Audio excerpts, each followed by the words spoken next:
একটা ভিডিও দেখাচ্ছি, তবে ভিডিওটা দেখানোর আগে বলি, অতিরঞ্জিত কোনো কিছুই ভালো না, অতি কথন বিপদ ডেকে আনে।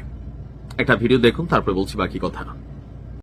হযরত মুহাম্মদ সাল্লাল্লাহু আলাইহি ওয়াসাল্লাম পরে যদি কোনো ব্যক্তি থাকে মা হাতে না পরে যদি কোনো ব্যক্তি থাকে, সে আমি মনে করি আমার দেশ নিয়ে তোমার খালাদা জিয়া।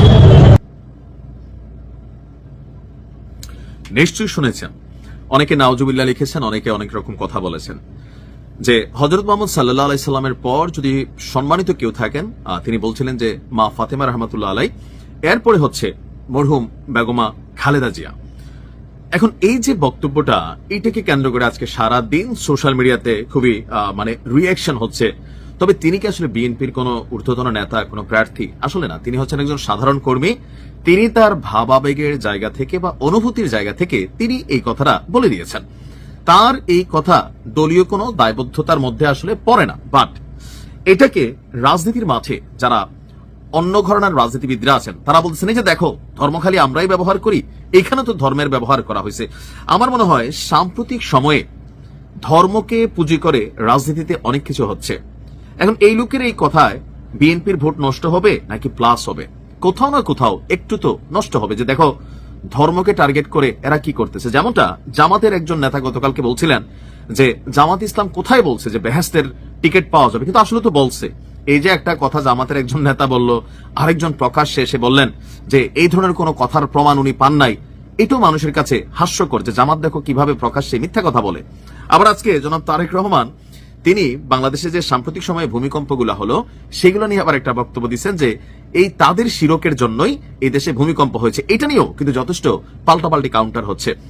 2025-26 আজকের যুগে এসে সোশ্যাল মিডিয়া প্ল্যাটফর্মের কারণে আপনি গ্রামে গঞ্জে চিপা চাপায় কোনো বাড়িতে যেইখানে একটা স্টেটাস দিচ্ছেন, বক্তব্য দিচ্ছেন, মুহূর্তের মধ্যে আপনার যারা পলিটিক্যাল অপোনেন্ট আছে তারা সেই বক্তব্যটাকে তুলে ধরতেছে, প্রয়োজনে কাটসিট করে গুজবও বানাচ্ছে, আবার রিয়েলিটিরও ছাড়তেছে। অর্থাৎ মানুষের আবেগের জায়গাকে নিয়ে রাজনীতিবিদরা খেলা করছেন। আমি এটা মনে করি বিএনপি এবং জামাত কারোর জন্যই এটা শোভনীয় না। কারণ বাংলাদেশের মানুষ যত কিছু হোক, ধর্ম এবং রাজনীতিকে কিন্তু মিশায় না। কিছু আছে সেটা আলাদা। জামাত ইসলাম কেমন ধার্মিক দল, চরমনাই বলে ওরে না, হেফাজত বলে এরা তো পুরাই উল্টা দল। এখন হেফাজত নিয়ে আবার অন্যদের প্রশ্ন আছে, চরমনাই নিয়ে প্রশ্ন আছে যে পীরতন্ত্র কি চলে, উনি তো ওনার যে কি বলা যায় জাহাজ তরণের গল্প শোনান। অর্থাৎ প্রত্যেকেই ব্যবহার করে।